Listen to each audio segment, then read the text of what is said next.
My name is Dana, and I am 38 years old. To my family, the illustrious Roman dynasty of Seattle, I'm nothing more than a stain on their reputation. A failure who wastes her life turning wrenches as a grease monkey in the army while they close million-dollar deals. But they didn't know the truth. When the solid oak door of the cabin my grandmother left me exploded inward, shattered by a C4 breaching charge in the dead of a Colorado winter night, my hand didn't even shake. Viper, the budget-cut mercenary my cousin Julian hired to evict me, expected to find a weeping, terrified woman begging for mercy. Instead, through the settling dust and smoke, he found me sitting comfortably in my leather armchair, taking a slow sip of black coffee, with the cold steel of a heavy-caliber sniper rifle resting casually across my thighs. And when the beam of his tactical light swept over the patch on my chest, the eagle clutching the lightning bolt, I watched his pupils dilate in absolute, primal terror. My cousin thought he was kicking a poor relative out of a tear-down shack. He didn't realize he had just declared war on a Tier 1 operator of the Joint Special Operations Command, right here on American soil. Let me know what state you are watching from in the comments, and hit that subscribe button right now if you believe that you should never judge a book by its cover, especially when that book knows 18 different ways to neutralize the threat before it even enters the room. The wind howling through the Colorado Rockies has a specific sound. It's a low, mournful moan that rattles the pine trees and strips the warmth from anything living. It's the kind of cold that settles in your bones and reminds you of your mortality. Most people find it terrifying. I find it clarifying. I sat in the high-backed leather armchair, the one my grandfather used to smoke his pipe in, with the only light in the room coming from the dying embers in the stone fireplace.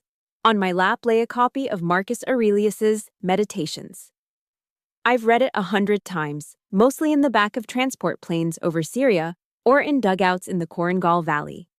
Page 42. Be like the cliff against which the waves continually break, but it stands firm and tames the fury of the water around it. Stoicism isn't just a philosophy for me, it's a survival mechanism. It's the off switch for fear. My family thinks I fix trucks. They think I change oil filters and rotate tires for a living. They think the scars on my hands are from slipping wrenches, not from shrapnel or knife fights in alleyways in Damascus. Let them think that. Silence is a soldier's first layer of armor. But tonight, that silence was about to be broken. I didn't hear footsteps. The snow outside was 3 feet deep and fresh. It muffles everything, swallowing sound like a thick wool blanket. But I felt them. A subtle vibration in the floorboards, the displacement of air, the frantic amateurish rhythm of men who are used to intimidation, not warfare. I closed the book gently and placed it on the side table next to my steaming mug of coffee. I didn't reach for the phone to call 911. The sheriff's station was 40 minutes away down an icy switchback road, and besides, Julian had probably already paid them off. This wasn't a police matter. This was a perimeter breach. I picked up the Macmillan TAC-50 sitting beside the chair. It's a beast of a rifle, heavy, ungainly in close quarters for anyone who hasn't trained with it until it feels like an extension of their own limb. I rested the barrel across my thigh, the muzzle brake pointing towards the front door. I took a sip of coffee. Black, no sugar. Boom. The explosion wasn't Hollywood loud. It was a sharp, concussive thump that sucked the air out of the room for a split second. The front door, solid oak, hand-carved by my great-grandfather, didn't just open, it disintegrated. Splinters the size of steak knives sprayed into the room, clattering against the stone hearth. The freezing wind rushed in instantly, carrying the acrid metallic stink of C4 and burnt wood. Through the swirling smoke and snow, a silhouette stepped into the frame. He was big, wearing tactical gear that looked expensive but hadn't seen a day of real wear. Night vision goggles pushed up on his helmet, a suppressed AR-15 raised high. "Get the hell up, you bitch!" he screamed, his voice cracking with adrenaline. "Get out of this house right now if you don't want to die." It was the standard opening line of a bully. He wanted shock and awe. He wanted me screaming, crying, begging for my life. He wanted the narrative my cousin Julian had sold him, the helpless poor female relative squatting in a valuable property. I didn't move. I didn't flinch. I just watched him over the rim of my coffee mug. The mercenary, let's call him Viper, based on the tacky snake tattoo peeking out from his collar, took another step forward, kicking debris aside. I said, "Move. Are you deaf?" I set the mug down. The ceramic clicked softly against the wood of the table. That tiny sound was louder than his shouting. Then my hand moved to the bolt of the rifle. Clack, clack. The sound of a heavy-caliber round being chambered is unmistakable. It's a mechanical, final sound. It cuts through bravado like a hot knife through butter. Viper froze. His brain was trying to process the image in front of him. A woman in a flannel shirt and jeans, sitting calmly in a destroyed living room, holding a weapon capable of stopping a light armored vehicle from a mile away. "You didn't knock, Sergeant," I said. My voice was low, steady, devoid of any emotion. It wasn't a question. He blinked, the flashlight on his rifle wavering. "What?" "Your stance," I continued, analyzing him like a biology specimen. "Shoulders too tight, finger resting on the trigger guard, not indexed. You were Army, but you didn't last, did you? Dishonorable discharge. Or just a failure to adapt." "Shut up," Viper roared, but he took a half step back. He swung his rifle light directly into my face, trying to blind me. I didn't blink. I let the light hit me. I wanted him to see. I wasn't wearing my full combat rattle, no plate carrier, no helmet, just my shirt. But pinned to the left side of that flannel shirt, right over my heart, was a small, subdued patch. I had taken it out of my safe just for tonight. The beam of light focused on it. The eagle. The lightning bolt. The sword. The insignia of the Joint Special Operations Command. The unit that doesn't exist on paper. The people the president calls when diplomacy fails and he needs a problem to vanish from the face of the earth. I saw the recognition hit him like a physical blow. I saw his pupils dilate, swallowing the iris. I saw the blood drain from his face, leaving him pale beneath the tactical grease paint. He knew. Every soldier, active or washed out, knew the legends of the Tier 1 operators.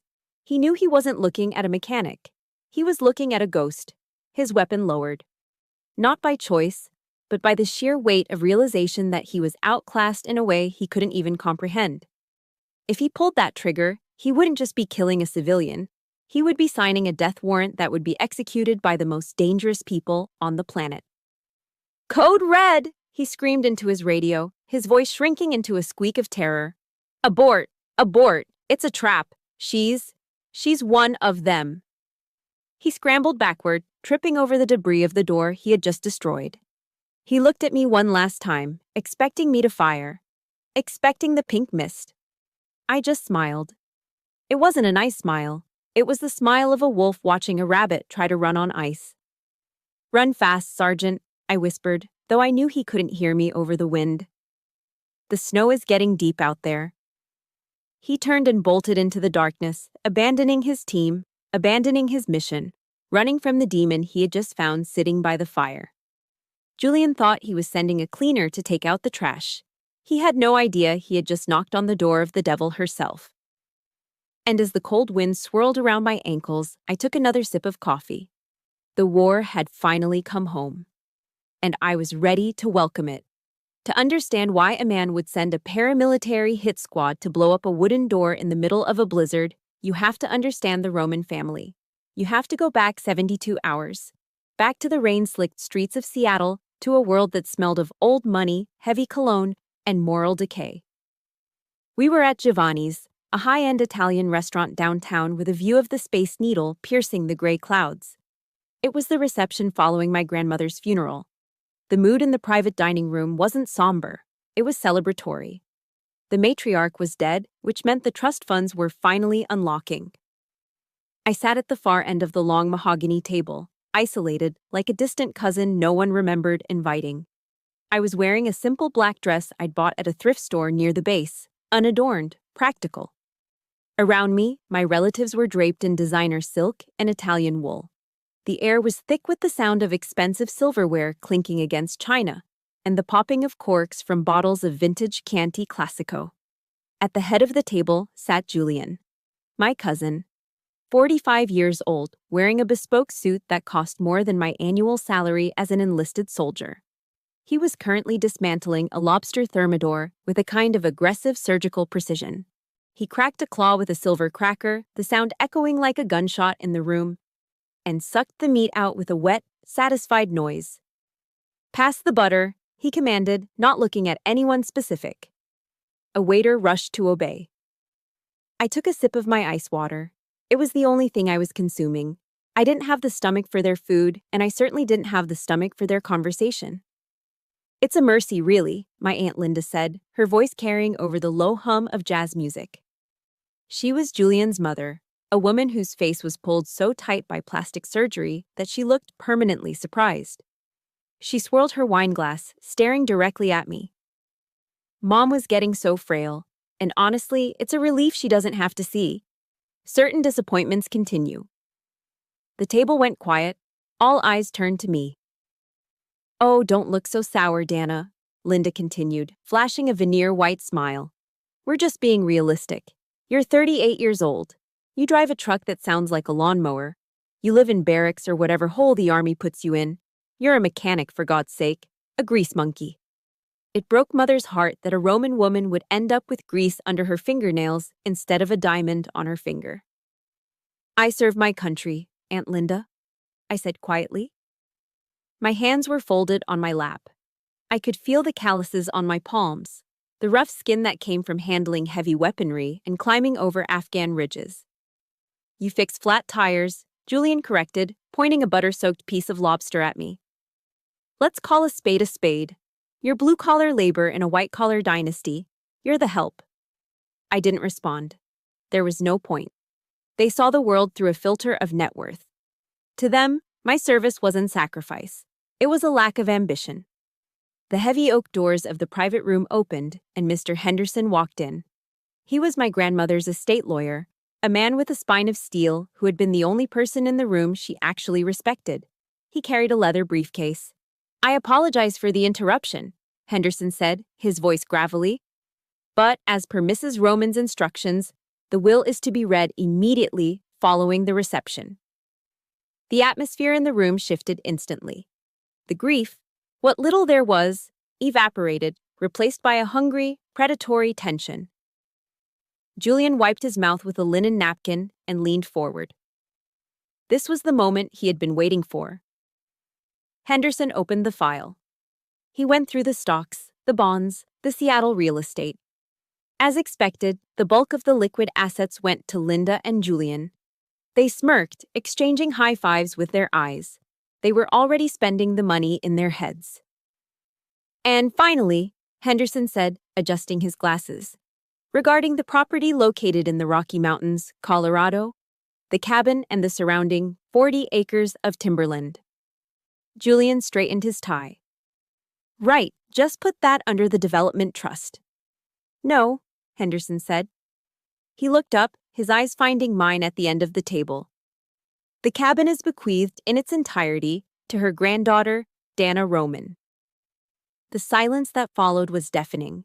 It was heavier than the snowstorm I would face 3 days later. "Excuse me?" Julian stood up. His chair scraped violently against the floor. "That's a mistake. Grandmother knew the plan. That land is the cornerstone of the Aspen Ridge Resort project. We have investors lined up." "The text is clear," Henderson read. "To Dana, the only one who visited me without asking for a check. The only one who loved the mountains as I did. May she find the peace there that this family never gave her." "That senile old bat!" Linda shrieked, slamming her wine glass down. Wine sloshed onto the white tablecloth, looking like a blood spatter. "She gave a prime piece of real estate to her? She can't even afford the flight out there." Julian walked down the length of the table. He moved like a shark sensing blood in the water. He stopped right behind my chair.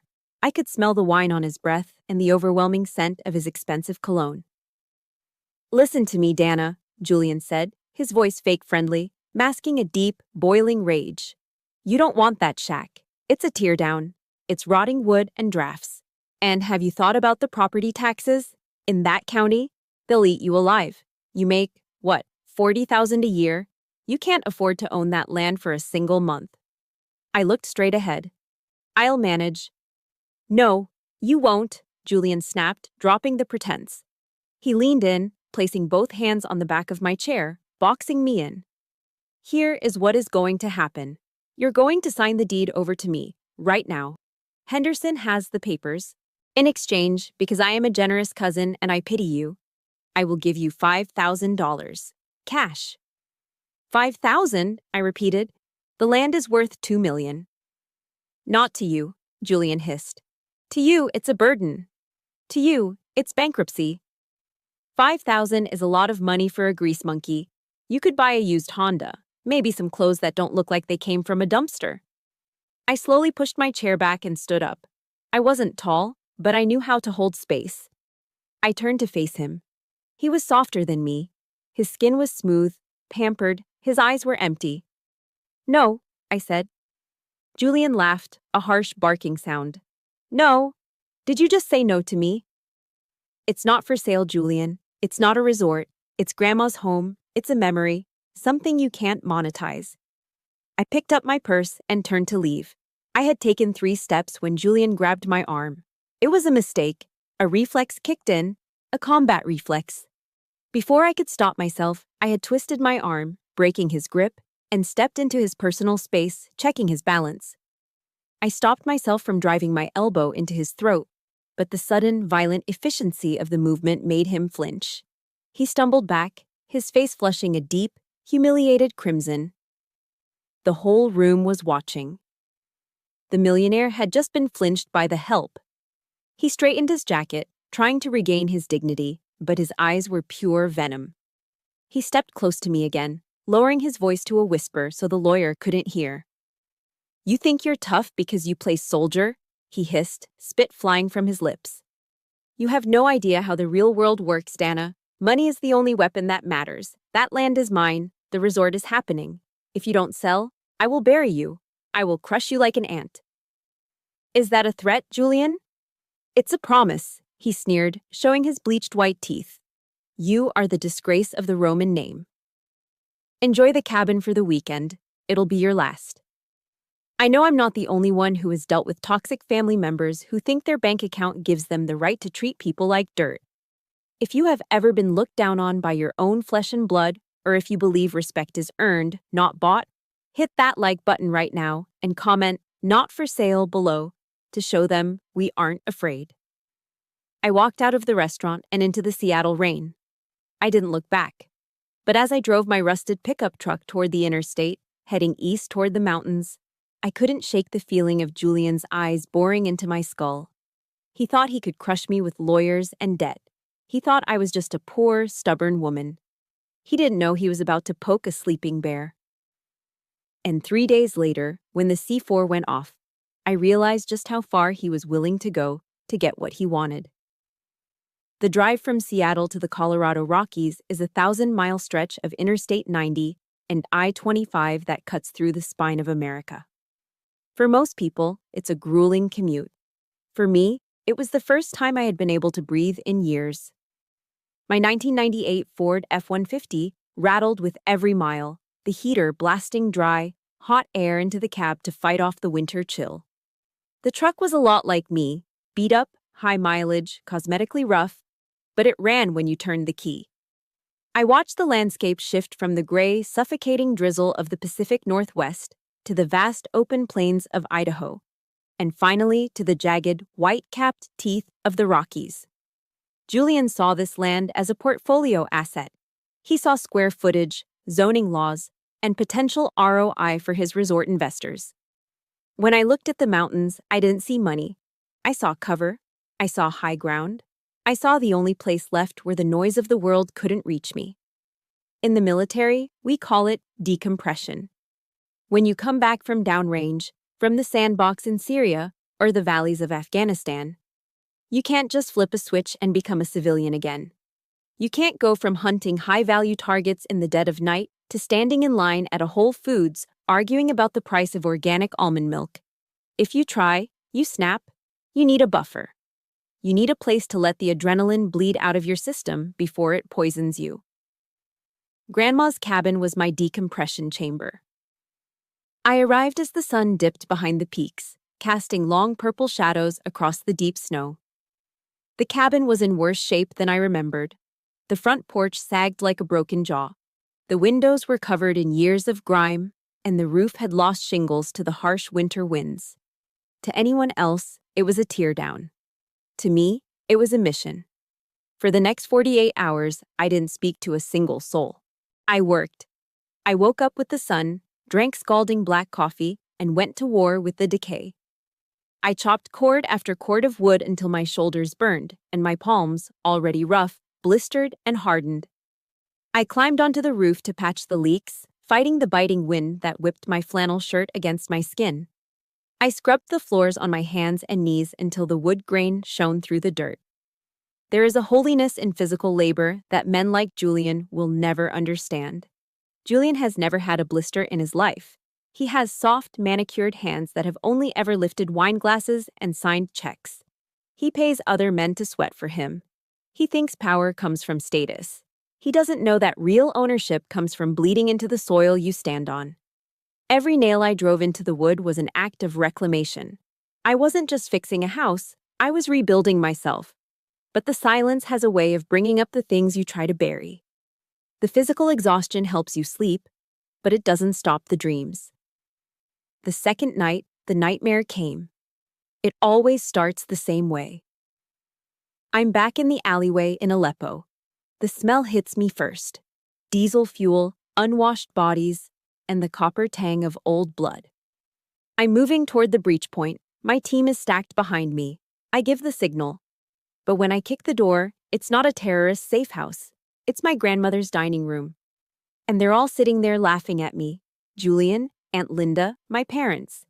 They're laughing, their mouths wide and distorted, and then the walls dissolve and the RPG hits. I woke up gasping, my hand instantly flying to the imaginary pistol under my pillow. My heart hammered against my ribs like a trapped bird. My sheets were soaked in cold sweat, despite the freezing temperature of the uninsulated cabin. It took me a full minute to orient myself. Colorado. You are in Colorado. You are safe. The threat is neutralized. I sat up and swung my legs over the side of the cot. The fire had died down to glowing red coals. The darkness felt heavy, pressing in on me. I reached into my rucksack and pulled out the small velvet box I kept hidden at the bottom, wrapped in a pair of wool socks. I opened it. The bronze star shone dully in the low light. It wasn't for valor in a movie-style charge. It was for meritorious service in a combat zone. For keeping my team alive when everything went sideways. My family calls me a failure because I don't have a corner office. They don't know I earned this while they were sleeping safely in their beds. I traced the edge of the metal with my thumb. Yea, though I walk through the valley of the shadow of death, I will fear no evil, for thou art with me. I whispered the words of Psalm 23 into the empty room. It was the verse my grandmother used to read to me. It was the verse I whispered when the mortars started walking toward our position in Kandahar. I realized a long time ago that the valley isn't just the battlefield. Sometimes the valley is your own home. Sometimes the evil isn't a terrorist with an AK-47. It's the people who share your last name. I put the metal away. I couldn't dwell on it. Dwelling leads to spiraling. I was just putting a kettle on the wood stove when my satellite phone buzzed. It was a jarring digital intrusion in my sanctuary. I looked at the screen. Mother. I hesitated. My thumb hovered over the red button. I should ignore it. But the conditioning runs deep. You answer when command calls. You answer when family calls. Hello, Mom, I said, my voice raspy from sleep and smoke. There was no greeting. No, hi, honey. No, did you make it there safely? Have you lost your mind, Dana? Her voice was sharp, piercing through the speaker. I closed my eyes and leaned my forehead against the rough log wall. Good morning to you, too. Don't get smart with me, she snapped. I just got off the phone with Linda. She is distraught. Julian is beside himself. How dare you? How dare you embarrass this family again? I didn't do anything, Mom. I just accepted what Grandma left me. You stole it, she screamed. That land belongs to Julian's vision. He's building something magnificent. He's the pride of this family, Dana. He's a success. And what are you? Playing hermit in a rotting shack because you're too stubborn to admit you're a failure? A failure, I repeated, the words tasting like ash. Is that what you think I am? Look at you. You're 38, no husband, no children, no career, real career, not that army nonsense. You have nothing. And now you're standing in the way of the people who actually contribute to this world. You are being selfish. Just like you were when you ran off to enlist. I enlisted to pay for college because you wouldn't, I said, my voice steady but quiet. We wouldn't pay for you to study art history. We invest in success. Julian is success. You are just difficult. You have always been the difficult one. She took a breath, and her voice dropped to a cold, commanding tone.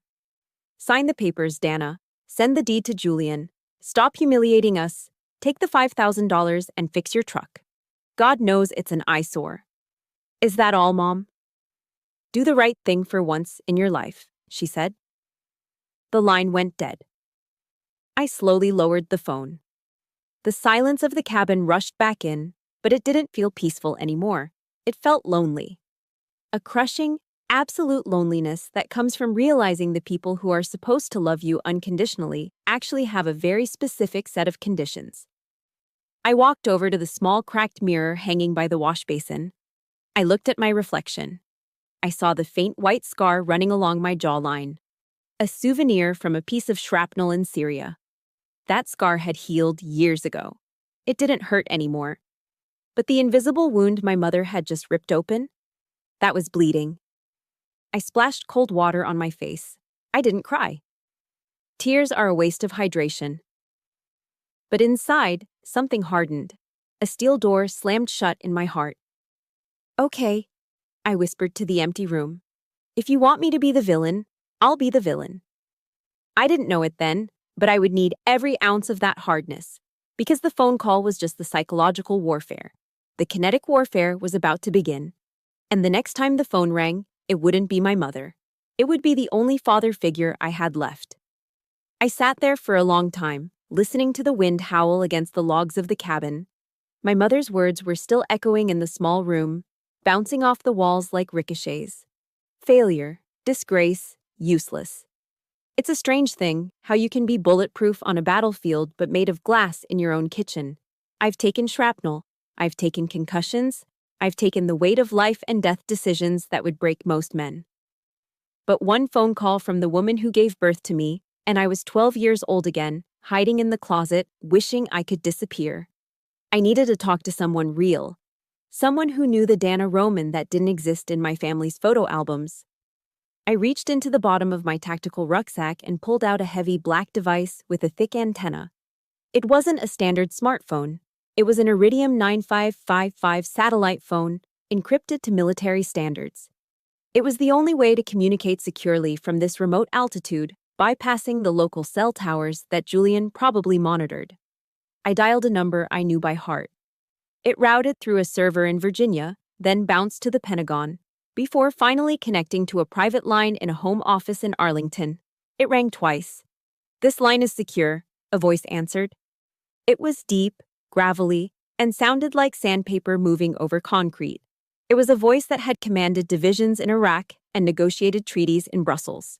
"General," I said, my voice cracking slightly. I cleared my throat and straightened my spine, a reflex ingrained from 20 years of service. "It's Dana."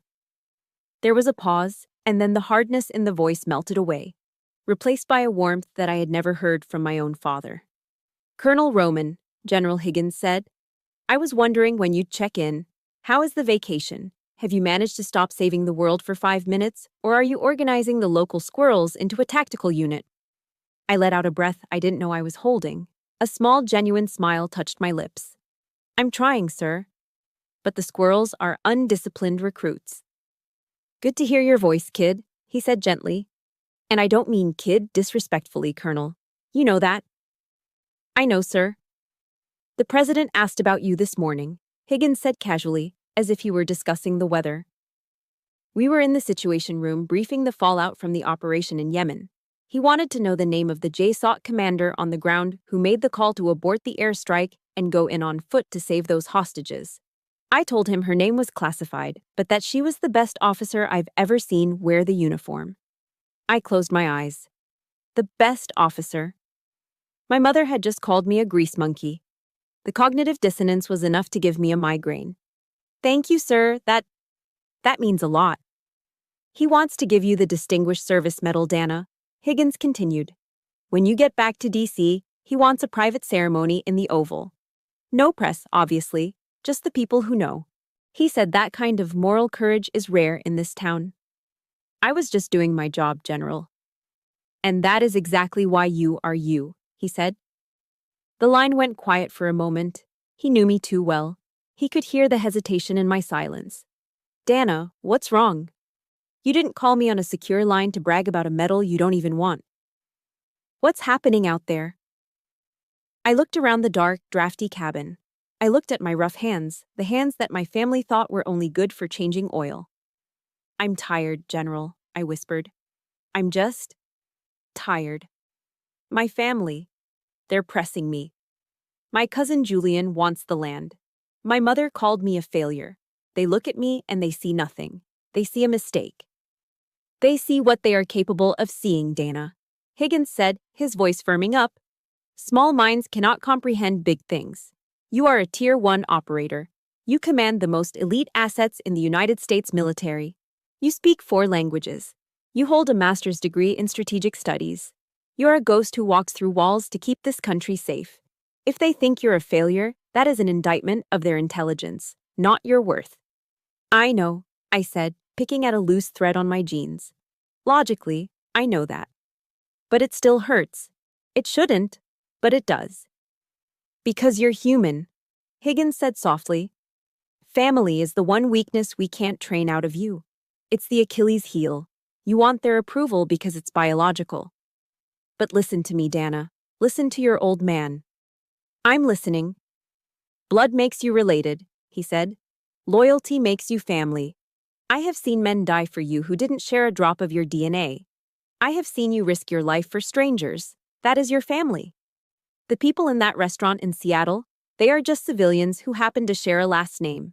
Do not let them compromise your integrity. Julian threatened me, I admitted. He said he'd crush me like an ant. He said money is the only weapon that matters. I heard a low, dangerous chuckle on the other end of the line. It was the sound General Higgins made before he authorized an airstrike. Money is a powerful weapon, sure, Higgins said, but it's a clumsy one. Dana, do you remember the oath of office you took when you accepted your commission? Do you remember the words? Yes, sir, every word.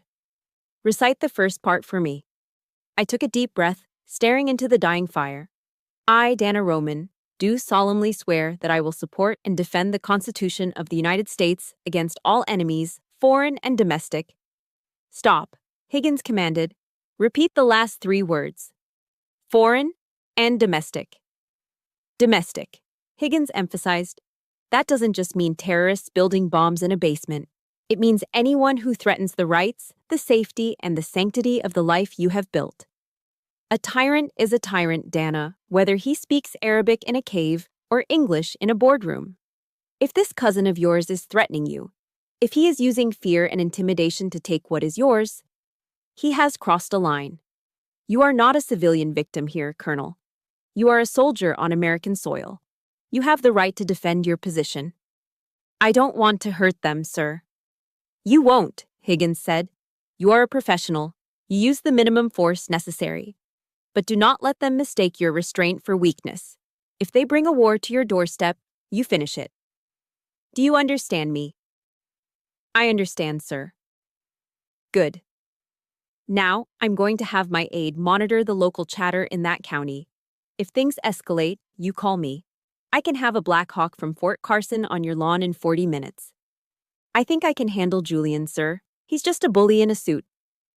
Bullies in suits hire men with guns, Dana. Watch your 6. I always do. I was about to say goodbye, to tell him thank you for being the father my own father never was when I heard it. It was faint at first, barely audible over the wind. A low, high-pitched whine, like a mosquito, but mechanical. constant, rhythmic. My head snapped up. I looked toward the window. The sound was getting louder. Dana! Higgins's voice sharpened instantly. He heard the change in my breathing. What is it? Hold on, I said, moving quickly to the window. I stayed to the side of the frame, peering out into the darkness. There, hovering just beyond the porch light, was a red, blinking eye. A drone. A quadcopter, high-end consumer grade, rigged with a camera. It was staring right into the cabin. I've got eyes on a UAV, I said, my voice shifting. The sadness was gone. The hurt daughter was gone. The colonel was back. Small UAS, surveillance pattern. Someone is watching the cabin. Is it authorized? Higgins asked. Negative. It's peeking in my windows, sir. You are greenlit to engage, Colonel. Secure your perimeter. Copy that, I said. General, I have to go. I have uninvited guests. Give 'em hell, Dana. I terminated the call and set the satellite phone down on the table. The warm glow of the conversation faded instantly, replaced by the cold blue clarity of combat. Julian wasn't just threatening legal action anymore. He was conducting reconnaissance. He was watching me. I walked over to the corner of the room and picked up the Remington 870 shotgun I kept by the door. I racked the slide. The sound was loud, aggressive, and final. My mother thought I was useless. Julian thought I was weak. They were about to find out that they had severely underestimated the woman living in the woods. The vacation was over. The operation had just begun. Down at the base of the mountain, where the county road turned from paved asphalt to treacherous gravel, a black Porsche Cayenne Turbo sat idling. The engine purred with a low, expensive rumble, sending plumes of white exhaust into the freezing night air. Inside, the climate control was set to a tropical 72 degrees. Heated leather seats wrapped around the driver like a warm glove. Julian Roman took a sip of his cognac from a silver travel flask. He hated nature. He hated the cold. He hated the fact that his Italian loafers were currently resting on a rubber floor mat stained with mud. But most of all, he hated his cousin Dana. He adjusted the iPad mounted on the dashboard. The screen displayed a grainy night vision feed from the DJI Mavic drone hovering 300 feet above the cabin. Showtime, Julian muttered. He wasn't just watching, he was broadcasting. He had started a private FaceTime group call with the family back in Seattle. Can you see it? Aunt Linda's voice chirped through the car's surround sound system. Is that the shack? Good Lord, it looks like a pile of firewood. That's the one, Mom, Julian said, zooming in on the dark windows of the cabin. And inside sits the queen of the Roman dynasty, probably eating beans out of a can. Just get rid of her, Julian, his father's voice chimed in. The investors are getting impatient. We need to break ground in the spring. If she drags this out with probate court, we lose the window. Don't worry, Dad, Julian smirked, tapping the screen to maneuver the drone closer to the front porch. I hired the best. Viper's team is staging in the woods right now. But first, I want to have a little fun. I want to see her squirm. He typed a message on his phone. He wanted to document this. He wanted her to know exactly who had beaten her. Up in the cabin, the sound of the drone was like a drill pressing into my temple. It was the sound of the modern battlefield. In Syria, that sound usually meant you had about 10 seconds to find cover before a Hellfire missile turned your grid square into a crater. Here, in the Colorado wilderness, it meant something else. It meant harassment. I stood in the shadows of the kitchen, away from the windows. My Remington 870 tactical shotgun was in my hands. It wasn't a precision instrument like the sniper rifle, it was a blunt force tool. 12-gauge, pump action, loaded with number 4 buckshot. My phone buzzed on the table. The screen lit up the dark room with a harsh blue glow. Sender, Julian. Timestamp, 11:42 p.m. I picked it up. The message was long, rambling, and dripping with the kind of confidence that only comes from men who have never been punched in the face. I'm giving you 1 hour, Dana. Pack your trash and drive away. If you're not gone by midnight, that cabin is going to catch fire. Old wood burns fast. I've already talked to the sheriff. He knows to look the other way. He thinks it's just a tragic accident waiting to happen. Don't be a hero. Be smart. Take the 5K and go back to the motor pool. I stared at the text. He wasn't just threatening eviction, he was threatening arson and admitting to bribery. He was documenting his own crimes because he truly believed the rules didn't apply to him. He thought the law was something poor people had to follow, while rich people just paid to bypass it. My thumb hovered over the keypad. A part of me, the civilian part, the cousin part, wanted to beg. I wanted to ask him why he hated me so much. I wanted to ask why money was worth more than blood. But the colonel didn't beg. The colonel assessed threats and neutralized them. I needed to give him one chance, not for his sake, but for mine. The rules of engagement, ROE, are sacred. You don't fire until you have exhausted all non-lethal options. You have to occupy the moral high ground before you take the tactical high ground. I typed a reply. Short, precise. Military. 2. Julian. Julian, this is your only warning. You are conducting an illegal surveillance operation and threatening domestic terrorism. Check your ROE. If your men breach my perimeter, I will view it as a hostile act and I will respond accordingly. Withdraw your team. Don't let greed get people killed. I hit send. Back down in the Porsche, Julian read the text and burst out laughing. He laughed so hard he spilled a drop of cognac on his silk tie. What did she say? Linda asked over the speakers.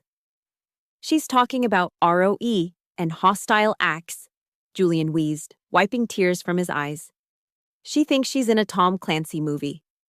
Check your ROE. God, she's so pathetic. She actually thinks she can scare me with army jargon. She's bluffing, his father said dismissively. She's a mechanic, Julian. She fixes Humvees. She's probably cowering under the bed right now. You're right, Julian said, his face hardening. I'm done playing games. She wants a hostile act. I'll give her a hostile act. He switched apps to a secure radio channel connected to the earpieces of the Mercenaries waiting in the tree line. Viper, this is Gold Card, Julian said. Green light. I want her out, now. If you have to blow the front door off the hinges to scare the piss out of her, do it. Just don't kill her. I don't want the paperwork, but make sure she never wants to come back to Colorado again. Copy that, Gold Card, Viper's voice crackled back, breaching in 3 mics. Julian leaned back in the heated seat, a cruel smile playing on his lips. He tapped the drone controls again, dropping the altitude. Smile for the camera, Dana. I saw the red eye of the drone drop. It descended from the tree line, hovering right in front of the main bay window. It was close now. Too close. It was peering into my sanctuary, violating the only safe space I had left in the world. Julian had made his choice. He had ignored the warning. He had mistaken mercy for weakness. In the military, we have a saying. Play stupid games, win stupid prizes. I didn't run. I didn't hide. I walked calmly to the front door and unlocked the deadbolt. I didn't open it yet. I just unlocked it. I wanted them to come in. But first, I had to blind the eye in the sky. I moved to the window.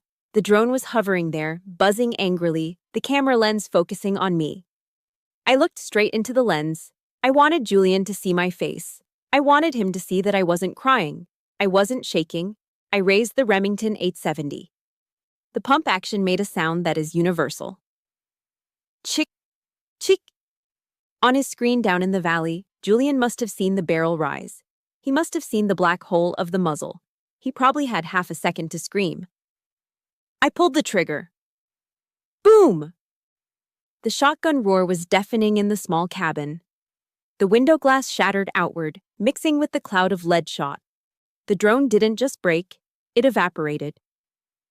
1 second, it was a piece of high-tech surveillance equipment worth $2,000. The next, it was a cloud of plastic shrapnel and sparking wires raining down into the snow. I pumped the shotgun again, ejecting the spent shell. It hit the floor with a smoking hiss. The buzzing stopped. The silence of the mountain returned, but now it was different. It was the silence of a battlefield after the first shot has been fired. The diplomatic phase was over. The kinetic phase had begun. I looked out into the darkness, past the smoking remains of the drone. I knew they were out there, Viper and his team. They had heard the shot. They knew I was armed. But they didn't know who I was. Not yet. I turned away from the broken window and walked back to my armchair. I picked up my coffee cup. It was still warm. "Come on in, boys," I whispered to the empty room. "Welcome to the funhouse." Down in the valley, Julian's screen went black. But up here, the night was just getting started. The silence that followed the shotgun blast wasn't empty. It was heavy. It was the kind of silence that screams of impending violence. Outside, the wind whipped the snow into a frenzy, but inside the cabin, the air was still. The smell of gun smoke hung in the living room, sharp and metallic, masking the scent of old pine and dust. I didn't reload immediately. I didn't need to. I knew exactly how much time I had. They would be confused for about 30 seconds. Then they would check in. Then they would get angry. Then they would breach. I moved away from the broken window, stepping lightly on the balls of my feet, my boots making no sound on the hardwood floor. I reached into my tactical bag and pulled out a monocular device, a FLIR Breach PTQ-136 thermal imaging scanner. I didn't turn on the lights. Darkness was my ally now. I pressed the device to my right eye and scanned the tree line through the shattered glass. The world turned into a spectrum of grayscale and glowing white. There they were. 12 heat signatures. 12 white-hot ghosts standing out against the freezing black background of the forest. They were stacked up in 2 fire teams, moving in a bounding Overwatch pattern. They weren't moving like amateurs. They were spacing themselves out, checking their sectors. Julian hadn't just hired local thugs, he had hired private military contractors. I zoomed in. I could see the heat rising from the barrels of their rifles. I could see the outline of plate carriers and ballistic helmets. This was no longer a civil dispute. This wasn't a landlord-tenant disagreement. This was an armed paramilitary force maneuvering on American soil against a U.S. citizen. My heart rate slowed down. My breathing became shallow and rhythmic. The fear that I had felt earlier, the fear of my mother's judgment, the fear of losing my grandmother's legacy, evaporated. In its place, a cold, crystalline logic took over. I reached for the satellite phone again. I hit the redial button. "Higgins," the general answered on the first ring. His voice was tight. He knew. "Sir," I said, my voice flat. "I have visual confirmation. 12 hostiles, heavily armed, wearing body armor and carrying military-grade carbines. They are maneuvering to breach. This is a coordinated assault." "Are they law enforcement?" Higgins asked, though we both knew the answer. "Negative. No badges, no sirens, no announcement of authority. They are Black Tusk mercenaries operating under a private contract." "Sir, this is a code red situation." There was a pause on the line. I could hear the general typing furiously on a keyboard in Arlington. "Dana," Higgins said, his voice dropping an octave, becoming the voice of the man who held the authority of the executive branch. "You are a Tier 1 asset. You are a repository of top-secret state intelligence. If you are captured, national security is compromised. We cannot allow that to happen." "I have no intention of being captured, sir." "Good. Because I am looking at the legal framework right now. By attacking a senior officer of the United States Armed Forces with lethal intent, these men have classified themselves as domestic combatants. They are no longer citizens with rights. They are threats to the Constitution." I waited. I needed to hear the words. I needed the sanction. Not because I couldn't do it without permission, but because I am a soldier, and soldiers follow orders. "Colonel Roman," Higgins said, his voice ringing with absolute authority, "you are authorized to defend your position. You are authorized to neutralize the threat. Weapons free. I repeat, weapons free.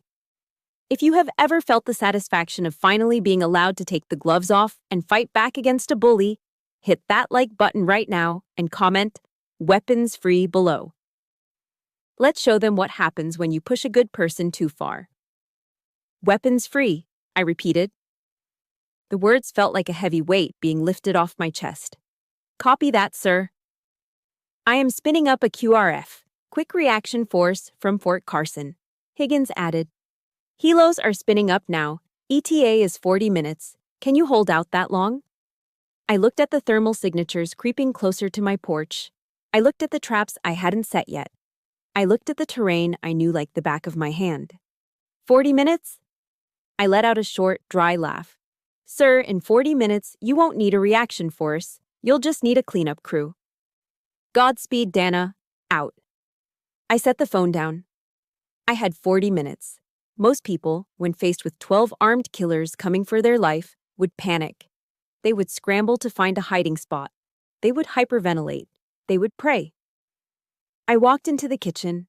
I picked up the old dented kettle my grandmother had used for 30 years. I filled it with water from the tap.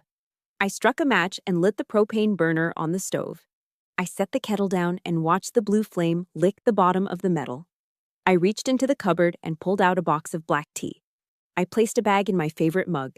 This wasn't arrogance. This was psychological warfare. This was Jocko Willink's philosophy made manifest. Bad situation? Good. They have more men? Good. More targets to hit. They have better gear? Good. I can take it off their bodies when I'm done. They think I'm weak? Good. Surprise is the ultimate force multiplier. I wasn't going to rush. Rushing leads to mistakes. Rushing leads to noise. I had time. The snow was deep, and they were moving cautiously, expecting traps. They were right to expect them. The kettle began to whistle, a soft, rising tone that cut through the silence. I poured the water. The steam rose up, smelling of comfort and civilization. I took a sip. It was scalding hot, burning my tongue, grounding me in the present moment. Julian wanted a war. He wanted to play soldier. He thought writing a check to a mercenary company made him powerful. He didn't understand that writing checks doesn't teach you how to stop bleeding. It doesn't teach you how to move through the dark without disturbing a single molecule of air. It doesn't teach you how to kill without hate, simply because it is the necessary task at hand. I set the tea down on the counter. I rolled up the sleeves of my flannel shirt, revealing the scars on my forearms. Okay, Julian, I whispered, my eyes adjusting to the darkness of the hallway. You paid for the full experience, now you're going to get it. I didn't put on body armor. Armor slows you down. Armor makes you feel safe, and feeling safe gets you killed. I needed speed. I needed violence of action. I walked to the closet by the back door. I opened it. Inside wasn't a broom or a vacuum cleaner. Inside was a pelican case I had buried under a pile of old blankets. I popped the latches. Inside lay my MP7 submachine gun, compact, silenced, deadly efficient. And beside it, a bandolier of flashbang grenades. I picked up the MP7. It felt light in my hands, like a toy, but I knew it could punch through a Kevlar helmet at 200 yards. I checked the magazine, full. I slung the weapon over my shoulder and picked up the flashbangs. The thermal scanner showed the first team was now 20 yards from the porch. They were stacking up on the door I'd already blown open. They were whispering commands into their radios. They were walking into a fatal funnel. I took one last sip of tea. Welcome to the Rockies, gentlemen, I said. I moved into the shadows, merging with the darkness. I wasn't Dana Roman, the poor cousin, anymore. I wasn't the disappointment. I wasn't the mechanic. I was the apex predator. And feeding time had just begun. 40 minutes is a lifetime in tactical terms. In 40 minutes, governments can fall, treaties can be signed, and lives can be extinguished. But for a Tier 1 operator, 40 minutes is something else entirely. It is a luxury. It is enough time to turn a battlefield into a slaughterhouse. I moved with the economy of motion that had been drilled into me at Fort Bragg. Panic is wasted energy. Every step I took in that cabin was calculated. I didn't run around like a frantic victim in a horror movie. I moved like a mechanic entering a workshop. First, I went to the mudroom, where I kept my rucksack and my emergency roadside kit. I pulled out a bundle of Orion road flares, the heavy-duty kind used by truckers on interstate pileups. They burn at over 2,000 degrees Fahrenheit and produce a blinding, sputtering red light that sears the retina. I carried them to the kitchen island. I wasn't going to use lethal explosives. General Higgins had authorized weapons free, but my personal code and the tactical reality of the situation dictated something else. Killing 12 men creates a mess that not even the president can clean up easily. But breaking them, terrifying them until they wet their pants, that sends a message that lasts longer than a funeral. I opened the pantry. My grandmother was a woman of the Depression era. She never threw anything away. The shelves were lined with glass ball mason jars, empty and waiting for next season's strawberry jam. I grabbed 4 of them. Next came the flour and the sugar. To a civilian, these are baking ingredients.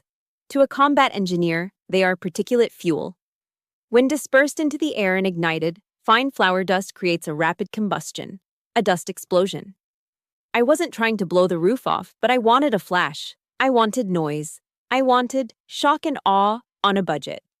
I worked quickly.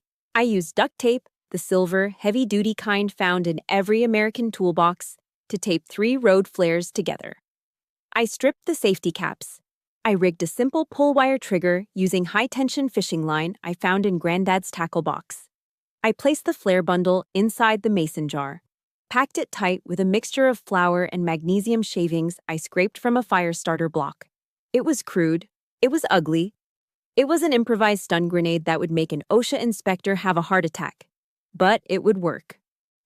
I placed the jars at strategic points, one by the back door, one in the hallway, and 2 right inside the main entrance taped under the floorboards where the wood had rotted away, hidden from sight but ready to be triggered by a tripwire running across the threshold. Trap construction complete. Time elapsed, 12 minutes.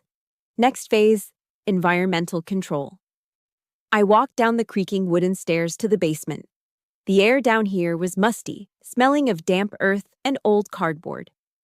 The breaker box was mounted on the far wall, a gray metal sentinel humming with electricity.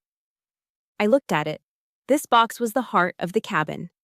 It powered the refrigerator, the heater, the lamps that made this place feel like a home. Julian and his men would expect a warm, lit house. They would expect to look through the windows and see me cowering in the corner. I reached up and grabbed the main master switch. "Lights out," I whispered. I yanked the lever down. Thunk. The hum died instantly. The refrigerator compressor shuddered and stopped. The pilot light on the water heater winked out. The cabin above me plunged into absolute, suffocating darkness. Now, the advantage was mine. I climbed back up the stairs, navigating by memory. I didn't need light. I knew every knot in the wood, every loose nail, every squeaky board. This house was in my blood. I went back to the living room and reached into my Pelican case. I pulled out my final piece of gear, a set of L3 Harris GPN VGI-18 panoramic night vision goggles. These weren't the cheap, green-tinted monoculars you buy at a surplus store. These were quad tubes, giving me a 97-degree field of view. They turned the pitch-black room into a crisp, white phosphor daylight. I strapped them on and flipped them down. A soft electronic whine filled my ears as the tubes energized. The room exploded into clarity. I could see the dust motes dancing in the air. I could see the grain of the wood on the table. To Viper and his men outside, the cabin was a black void, a terrifying maw waiting to swallow them. To me, it was a brightly lit stage. I picked up my MP7 and walked to the armchair facing the front door, the door I had already blown open, which now hung on one hinge, swaying slightly in the wind. In tactical terms, this spot is called the fatal funnel. It's the cone of death where bullets naturally converge when entering a room. Usually you avoid sitting here. But tonight, I wanted to be seen. I wanted to be the first thing they saw when they turned on their flashlights. I sat down. I crossed my legs. I rested the suppressed submachine gun across my lap, my finger indexed along the receiver, not on the trigger. I checked my watch. 28 minutes remaining until the QRF arrived.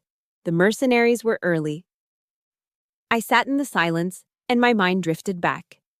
Not to the war, but to a Christmas dinner 5 years ago.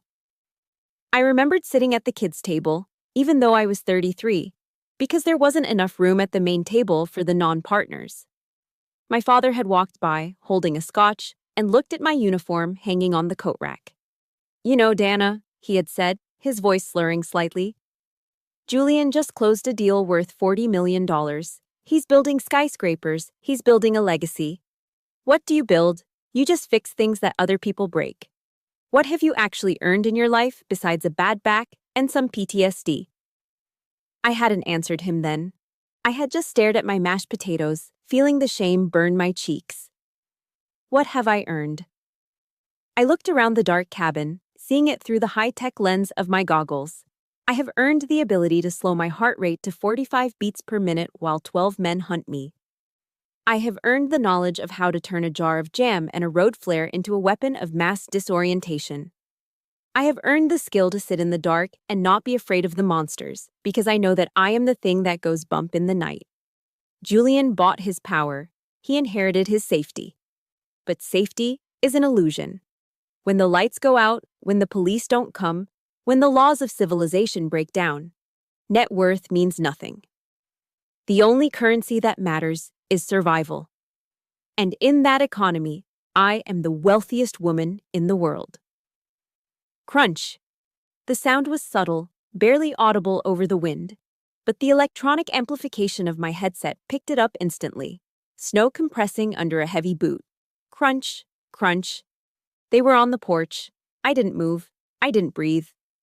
I watched the heat signatures through the open doorway. 2 men, then 4. They were stacking up on either side of the frame, moving with practiced discipline. They had their rifles raised, lasers cutting through the swirling snow. I saw Viper's hand signal. Breach. One of the men reached out and pushed the broken door all the way open. It creaked loudly, a sound like a coffin lid opening. A beam of blinding white light from a rifle-mounted flashlight cut into the room, sweeping left, then right. It illuminated the dust, the debris, the empty fireplace. And then, the beam hit me. I sat there in the chair, the 4 lenses of my night vision goggles looking like the eyes of a giant spider, glowing faintly. I didn't flinch. I didn't raise my weapon. I just sat there, framed in their light, looking like a demon waiting on a throne of shadows. The point man froze. The light wavered. Contact front, he whispered, his voice trembling slightly. Living room. Individual in the chair. Take the shot, Viper's voice hissed in their earpieces, loud enough for my amplified hearing to catch. But they didn't shoot. Because deep down, in the lizard part of their brains, they knew. You don't walk into a dark room and find a woman sitting calmly in a chair unless she has already won. I smiled beneath the goggles.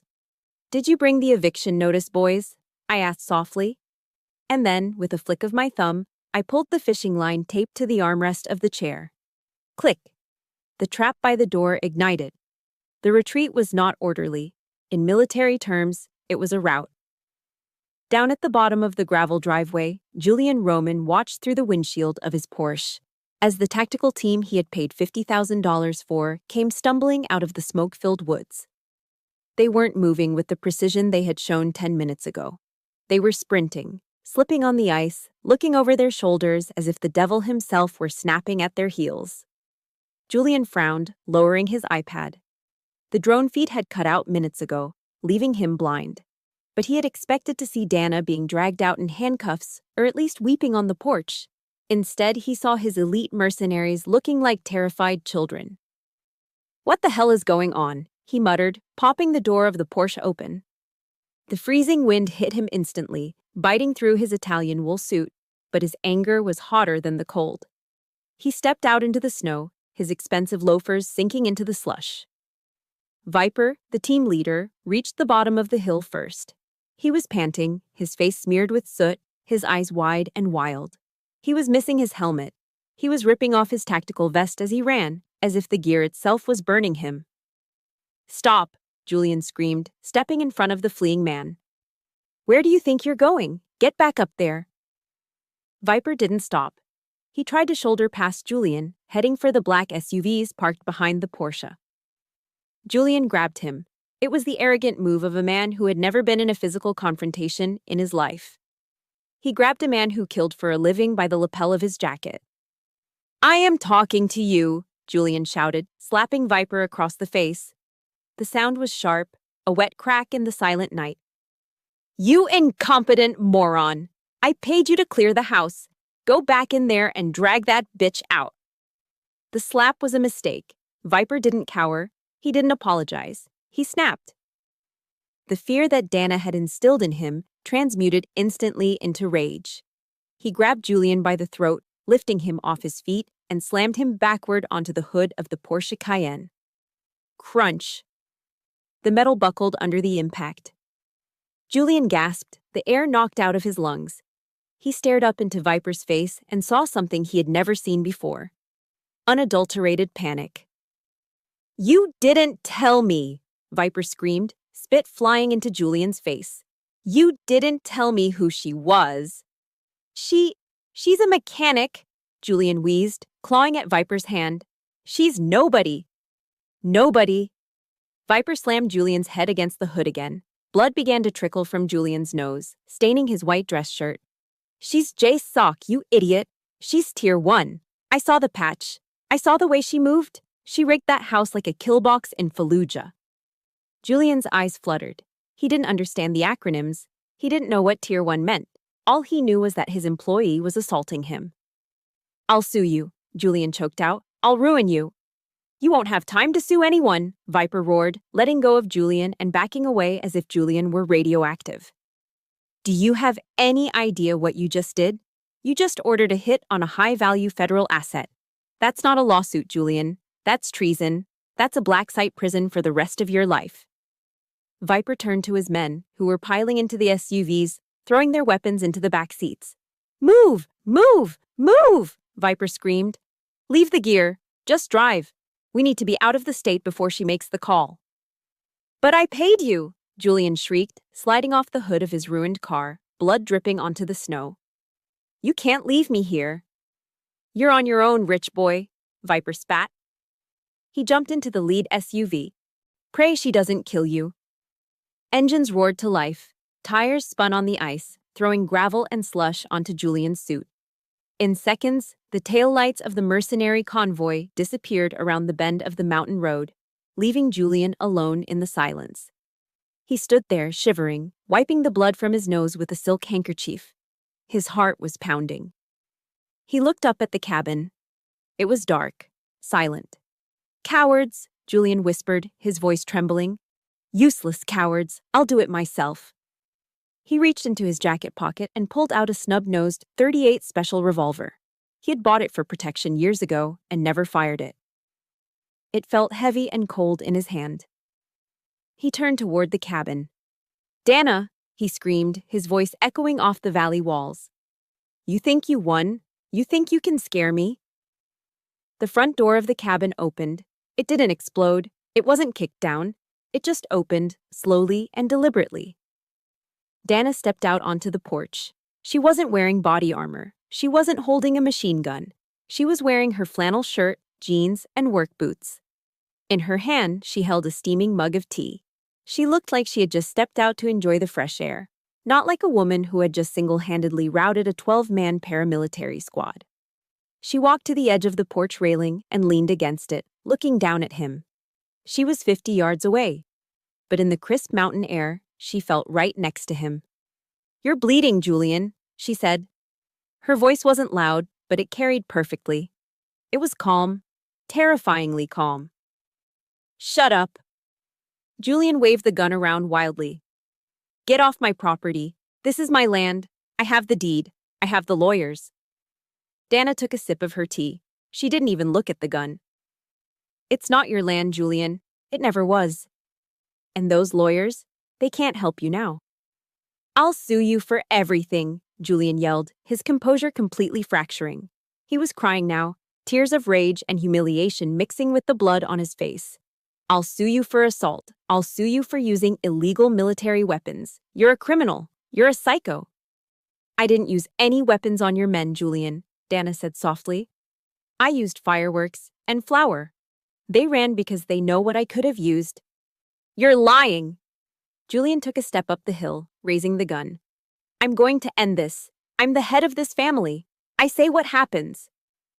Dana set her tea mug down on the railing. She looked at him with a mixture of pity and boredom.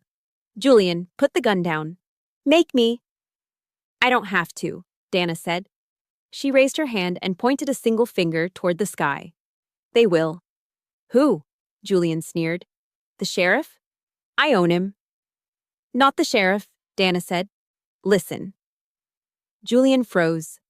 At first, it was just a vibration in his chest, a deep rhythmic thumping that seemed to come from the air itself. Thwop, thwop, thwop. It grew louder, fast. The snow around Julian began to swirl, whipped up by a sudden, violent wind coming from above. The trees bent and groaned.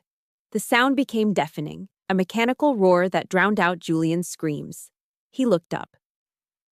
From over the ridgeline, two dark shapes crested the mountain. They were massive, black, predatory birds of prey. Sikorsky UH-60 Black Hawks.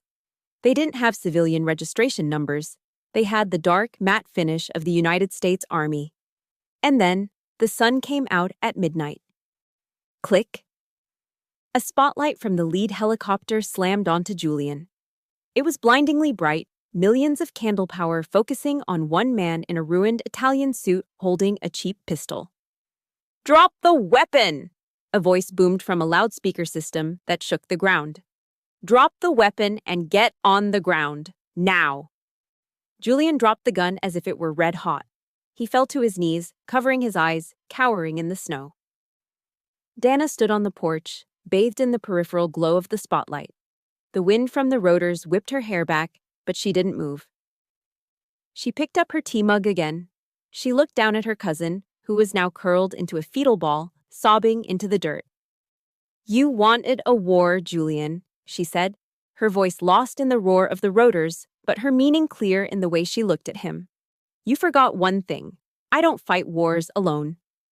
She took a sip of tea, watching as the side doors of the Black Hawk slid open and men in real tactical gear with real authority prepared to descend. I told you, she whispered to herself. I don't need to sue you. I just need to report you. The landing of a Sikorsky UH-60 Black Hawk is not a subtle event. It is a declaration of overwhelming force. The rotor wash hit the ground with the force of a hurricane, whipping the snow into a blinding white vortex. To Julian Roman, cowering in the slush with his hands over his ears, it felt like the apocalypse. To me, it felt like the cavalry arriving. The side doors of the lead chopper slid open before the wheels even touched the frozen earth. Ropes dropped. Men slid down. Fast, efficient, lethal. These weren't county deputies with beer bellies. These were military police and tactical FBI agents from the Denver field office, moving with the synchronized fluidity of a wolf pack. They wore heavy plate carriers, ballistic helmets, and carried M4 carbines with holographic sights. Federal agents! A voice boomed over the roar of the engines. Nobody move. Hands where we can see them. Julian scrambled to his knees, his face a mask of blood and snot. He tried to point at me. Officer, thank God. That woman. She's crazy. She has bombs. Arrest her. Two agents were on him instantly. They didn't ask questions. One kicked his legs out from under him, sending him face first back into the snow. The other drove a knee into his lower back. Julian Roman, the agent shouted, pulling Julian's wrists behind his back. The metallic snick-snick of handcuffs was the sweetest sound I had heard all night. You are under arrest for conspiracy to commit domestic terrorism and violation of the Federal Espionage Act. What? Julian screamed, spitting snow. I'm a developer. I have rights. Do you know who my father is? You have the right to remain silent, the agent recited, hauling him up. Anything you say can and will be used against you in a court of law. As Julian was being dragged toward the perimeter, a convoy of headlights cut through the darkness at the bottom of the hill. 3 luxury SUVs skidded up the icy driveway, fishtailing wildly. It was the family. My parents, Julian's parents. They had driven up from the hotel in town, expecting to watch the grand finale of my humiliation. Julian had invited them to see the squatter get evicted. They got a show, all right, just not the one they bought tickets for. Julian, Aunt Linda shrieked, stumbling out of her Escalade in a fur coat. Get your hands off him. He's a Roman. He's a citizen. My mother saw me standing on the porch. She didn't see the helicopters or the federal agents. She only saw her daughter, standing tall while her favorite nephew was in handcuffs. Her wiring, conditioned by decades of prejudice, short-circuited. She charged up the steps, her face twisted in rage. "Dana!" she screamed over the dying whine of the rotors. "What have you done? You called the police on your own family. Have you no shame? Look at your cousin, you animal." My father was right behind her, his face red. "You ungrateful little brat. We offer you money, and this is how you repay us? By ruining Julian's reputation? I swear to God, Dana, you are dead to us." I didn't answer. I didn't move. I just took a sip of my tea. "Step back, ma'am," an MP commanded, stepping between my mother and me. He held his rifle at the low ready. "Don't you tell me what to do," my mother spat. "My taxes pay your salary. I want to speak to your superior. I want this mechanic arrested for assault." "You want to speak to the superior?" The voice came from the darkness. It wasn't loud, but it had a gravity that sucked the oxygen out of the air. The circle of soldiers parted. General James Higgins walked into the light. He wasn't wearing a dress uniform. He was wearing operational camouflage pattern fatigues, his combat boots crunching softly on the snow. On his chest, the 4 silver stars of a general glinted in the spotlight. He walked past Aunt Linda. He walked past my screaming mother. He didn't even look at them. To him, they were less than civilians. They were background noise. He walked straight up the steps. He stopped 3 feet in front of me. The silence that fell over the clearing was absolute. Even Julian stopped struggling. General Higgins snapped his heels together. He raised his right hand in a slow, crisp, perfect salute. "Colonel Roman," he said, his voice ringing out clearly. "Mission accomplished. Are you secure?" My parents froze. Their mouths hung open. The word hung in the air like a thunderclap. "Colonel." I set my tea mug down on the railing. I straightened my back. I returned the salute, cutting the air with the precision of 20 years of discipline. "I am secure, General," I said. "Hostiles neutralized. Perimeter holding." "At ease, Dana," Higgins said, dropping his hand and smiling warmly. "Colonel?" my father whispered, his voice trembling. "What? What did you call her?" General Higgins turned slowly. He looked at my parents for the first time. His eyes were cold. "I called her by her rank, Mr. Roman," Higgins said. "Colonel Dana Roman is the commander of Task Force 121, Joint Special Operations Command. She's a Tier 1 operator and one of the highest decorated officers in the United States military." "But," my mother stammered, clutching her pearls, She's a mechanic. She fixes trucks." Higgins laughed. It was a dry, humorless sound. "She fixes problems, ma'am. Problems that threaten the safety of this nation. While you were sleeping in your heated mansions, your daughter was hunting down terrorists in caves. She has saved more American lives in a week than your entire family has in a century." He took a step toward them. My father actually recoiled, intimidated by the sheer presence of the man. "And you," Higgins pointed a gloved finger at Julian. "You authorized an armed paramilitary assault on a federal asset. Do you know what the penalty is for treason, son? It's not a fine. It's a dark room for the rest of your natural life." "We didn't know," Aunt Linda sobbed. "We just wanted the land." "You wanted to steal," Higgins corrected her, his voice dripping with disgust. "You judged this woman by the clothes she wears. You treated a hero like garbage because she didn't worship your money. Well, look around you." Higgins gestured to the Black Hawks, the armed soldiers, the FBI agents securing the scene. "This is her world. This is the respect she commands. You are lucky, Mr. and Mrs. Roman. You should get on your knees and thank God right now." "Thank God for what?" my father asked weakly. "Thank God that Colonel Roman is a disciplined soldier," Higgins said, his voice dropping to a lethal whisper. "Because if she were anyone else, she would have put a bullet in your nephew's head the moment he stepped onto this property. And she would have been legally justified to do so." My mother looked at me. Really looked at me. For the first time in 38 years, she didn't see the disappointment. She didn't see the grease monkey. She saw the scars on my hands. She saw the way the soldiers looked at me with reverence. She saw the general standing by my side like a protective father. And she saw the absolute, unbridgeable distance I had placed between us. Dana, she whispered, reaching a hand out toward the porch. Baby, I didn't answer. I picked up my tea. General, I said, turning my back on them. My tea is getting cold. Would you like a cup inside? I would be honored, Colonel, Higgins said.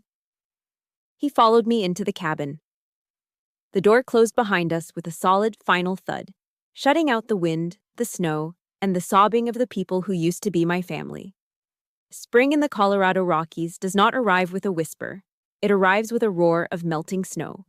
The rivers swell, the aspen trees explode into a vibrant, trembling green, and the air loses that metallic bite of winter, replacing it with the scent of wet pine and thawing earth. It had been 6 months since the night the Blackhawks landed in my front yard. 6 months since the snow was stained with Julian's blood and the flashing lights of federal SUVs. I stood in the center of the living room. The shattered front door had been replaced, this time with reinforced steel clad in reclaimed oak. Beautiful, but bulletproof. The floorboards where I'd hidden the flashbang traps were new. The fireplace, where I'd once sat waiting for a kill team, was now crackling with a gentle, warming fire, not to keep me alive, but to keep the coffee pot warm. The cabin wasn't just a cabin anymore. It wasn't the shack my mother had sneered at. Nor was it the 5-star resort Julian had tried to steal. It was something far more valuable. I walked over to the mantel. Above it, framed in simple wood, was a picture of my grandmother. Next to it was a new sign, hand-carved by a former Marine combat engineer who had lost his left eye in Fallujah. It read, "The Roman Sanctuary. Forward operating base for the broken." We didn't charge admission here. We didn't have investors.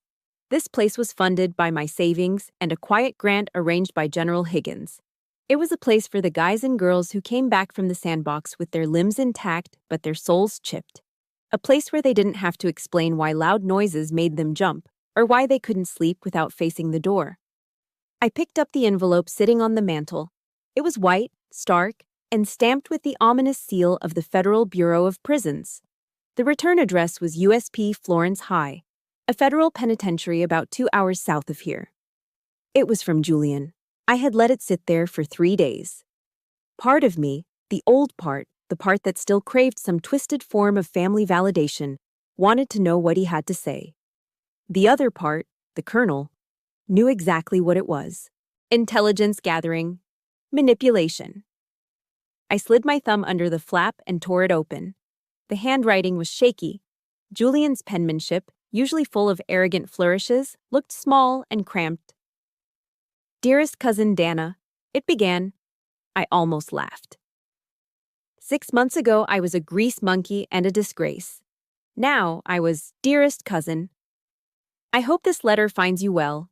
I'm writing to you from a place of great humility. The lawyers tell me that my appeal is stalled. They say the federal prosecutors are making an example of me because of the nature of the incident. Dana, you have to help me. I am not built for this. The food is inedible. The people here are animals. I am a businessman, Dana, not a criminal. It was a misunderstanding. I got bad advice. Please, if you speak to your general friend, maybe he can pull some strings. Maybe get me moved to a minimum security facility. We are family, after all. Blood is thicker than water. Please don't leave me to rot in here." I lowered the paper. He hadn't changed. Not really. Even in a concrete cell, stripped of his Italian suits and his Porsche, Julian was still the same man. He didn't apologize for sending men to kill me. He didn't ask how I was. He only cared about his own comfort. He still thought family was a currency he could spend to buy his way out of consequences. He was right about one thing, though. Blood is thicker than water. But he forgot the full quote. The blood of the covenant is thicker than the water of the womb. The bonds we choose are stronger than the biology we inherit. I looked at the fire. The orange flames danced and licked at the grate. I didn't feel angry anymore. The rage that had fueled me that night in the snow was gone, burned away by the realization of my own worth. I didn't hate Julian. I just pitied him. He was a man who had everything and possessed nothing. He had millions of dollars, but no honor. He had parents who enabled him, but no one who would stand by him when the check bounced. Goodbye, Julian, I whispered. I tossed the letter into the fire. It landed on a burning log. For a second, nothing happened. Then the corner curled black. The paper caught. The blue ink of his desperate handwriting turned to smoke. I watched until it was nothing but gray ash, floating up the chimney to be scattered by the mountain wind. The last tether to the Roman dynasty was cut. I wasn't Dana the disappointment anymore. I was just Dana. Colonel? A voice called from the front porch. It was deep, gravelly, and cheerful. I turned away from the fire. Coming, Sarge. I grabbed my mug of coffee and walked out the front door. The sun was just cresting the peaks of the Rockies, painting the snow-capped summits in brilliant shades of pink and gold. The air was crisp, filling my lungs with the clean taste of freedom. On the porch, the family was gathering. There was Mike, a former Army Ranger with a prosthetic leg, sitting on the steps throwing a tennis ball for his service dog, a golden retriever named Buster. There was Sarah, a medic who had done 3 tours in Iraq, flipping pancakes on a portable griddle set up on the railing. There was Ghost, a quiet sniper from my old unit, simply leaning against a post, watching the tree line with a peaceful smile on his face. They looked up when I stepped out. Coffee's fresh, Colonel, Sarah said, flipping a pancake onto a paper plate. And Mike brought the good bacon this time, not that turkey crap. Hey, Mike protested, grinning. My cholesterol is a work in progress. Morning, Dana, Ghost said, nodding slowly. He didn't salute. We didn't do salutes here. We did nods. We did handshakes that lasted a second too long because we were just glad the other person was still alive to shake back. I looked at them. They didn't share my last name. They didn't know my grandmother. They didn't care about my bank account or the property value of this land. They knew the scar on my jaw. They knew why I checked the perimeter before I slept. They knew the weight of the things we carried in our rucksacks and in our heads. This was the inheritance I had been fighting for. Not the land, not the wood and stone of the cabin, but this, the right to build a sanctuary for the people who mattered. You okay, boss? Mike asked, sensing the shift in my mood. He stopped throwing the ball. I looked at the smoke rising from the chimney, carrying Julian's ashes away. I looked at the sunrise illuminating the faces of my brothers and sisters. Yeah, Mike, I said, a genuine smile breaking across my face. The first real, unburdened smile I had felt in years. I'm better than okay. I walked down the steps and sat on the bench next to them. I took a sip of coffee. It tasted like victory. My mother had told me I was useless. Julian had told me I was alone. They were both wrong. I was the richest woman in the world, surrounded by the only wealth that actually holds its value when the world goes dark. So, I said, looking at the map spread out on the picnic table, who wants to help me build the new deck today? I think we need more room for the view. I'm in, Sarah said. Hand me a hammer, Mike said. Always, Ghost said.